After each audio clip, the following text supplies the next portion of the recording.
Je suis candidat à l'élection présidentielle du 12 octobre 2025.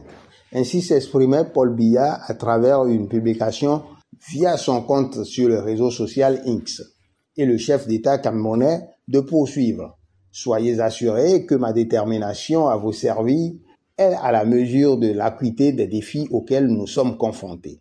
Ensemble, il n'est pas de défi que nous ne puissions surmonter. Fin de citation.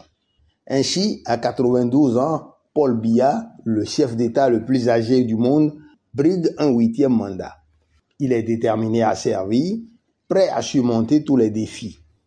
Bien que sans surprise, la nouvelle suscite quand même deux types de réactions aux antipodes l'un de l'autre au sein de la classe politique camerounaise.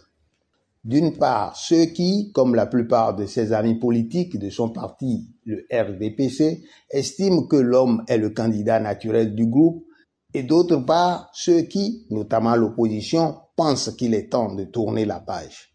Notons tout de même quelques tendances minoritaires au sein de la mouvance présidentielle qui préconisaient une retraite au patriarche.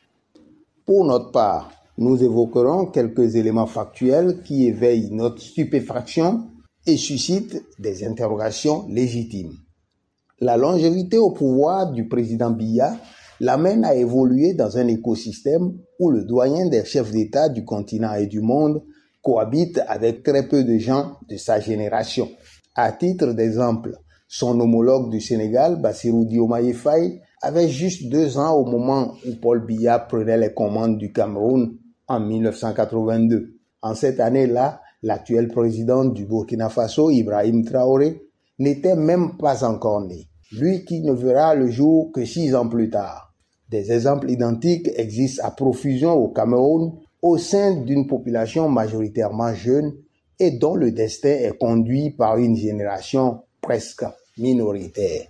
C'est donc dans un tel écosystème que Paul Biya est appelé à discuter des questions de construction, de développement du pays, de la région et même du continent.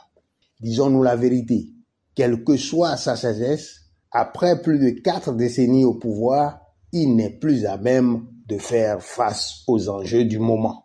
La question principale qui vient à l'esprit, c'est comment le patriarche a-t-il gouverné pendant 43 ans sans pouvoir préparer au moins un dauphin à qui il pourrait laisser le gouvernail.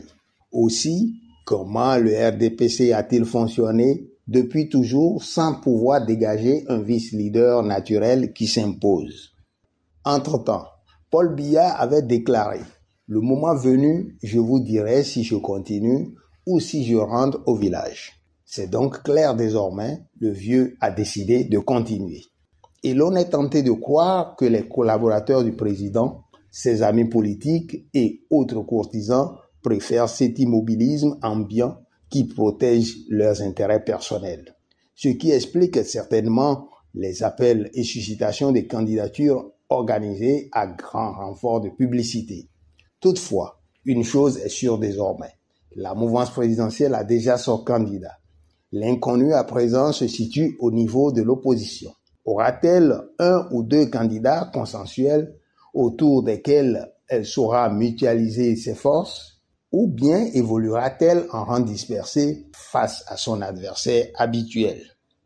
Normalement, il appartient au peuple camerounais, seul détenteur de la souveraineté, d'arbitrer via des élections libres et transparentes. Mais dans un pays où les résultats de l'élection semblent connus à l'avance, il n'y a presque aucun doute que le vieillard de Mbomeka, son village dans le sud du Cameroun, soit reconduit pour un 8e mandat.